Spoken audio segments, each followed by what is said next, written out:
राधे महाराज जी। महाराज जी, निवेदन है कि एक समाधान कीजिए। महाराज जी, आध्यात्मिक जीवन और सांसारिक जीवन में मानसिक संतुलन नहीं बना पा रहे हैं। क्या मानसिक संतुलन डिप्रेशन है या कोई साया? महाराज जी, मानसिक संतुलन कोई साया फाया नहीं है। जैसे लोगों को रहता है ना कि बाहरी चक्कर कोई होगा, ये सब भीतरी चक्कर हमारे द्वारा जो पाप कर्म होते वही हमारे मन को जलाते हैं, वही हमारी बुद्धि को भ्रष्ट कर देते हैं, और कोई नहीं। जैसे भूत प्रेत भी आता है ना किसी के दिमाग में, तो पाप कर्म के कारण ही आता है। हमारे पाप कर्म को भुगताने के लिए भूत का आवेश होता है और वो हमें दुख देता है, और जब हमारा पाप कर्म क्षय हो जाता है तो या तो कोई झाड़ने फूकने वाला मिल गया या स्वयं चला जाता है। तो कर्म ही हमारे लिए भूत है और कर्म ही हमारे लिए भगवान है। अगर हमारे कर्म बिगड़ गए तो वही भूत की तरह हमें सताता है, और कर्म हमारे बन गए तो वही भगवान की तरह हम पर कृपा करता है। इसलिए कर्मों का सुधार करो, हमारे कर्म ठीक होने।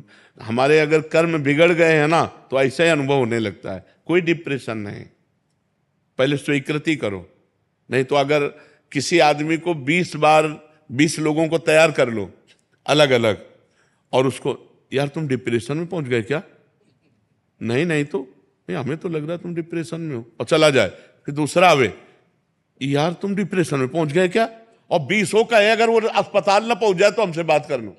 वो अस्पताल जाएगा और चेक करवाएगा कि मैं डिप्रेशन में हूं क्या, क्योंकि 20 लोगों ने कहा है। तो हम पहले कह रहे कि ये स्वीकृति करो कि मैं डिप्रेशन में नहीं हूं, ये स्वीकृति करो कि मेरे ऊपर भूत प्रेत का कोई साया नहीं, स्वीकृति से ही फंस गए हो, मेरे ऊपर भगवान की बड़ी कृपा है। और नाम जप करो, गंदे आचरण मत करो।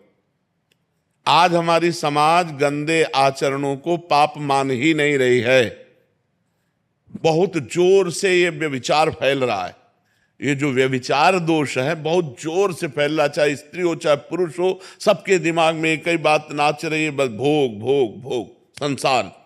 ये पाप महापाप है। पर स्त्री गमन, पर पुरुष गमन, ये महापाप है, और कोई इस पर ध्यान नहीं दे रहा। और फिर कहते हैं डिप्रेशन में जा रहे हैं, परेशान हो रहे हैं। परेशान नहीं होगे तो और क्या होगे। हम खुली बात कह रहे हैं, अपने चरित्र को सुधारो, अपने आचरणों को सुधारो, अपने कर्म को ठीक करो, नाम जप करो। किसी से आशीर्वाद मांगने की जरूरत नहीं। और कोई आशीर्वाद ऐसे फल फूल वाला भले दे दे, ऐसा आशीर्वाद बिना अधिकार के नहीं मिल जाता।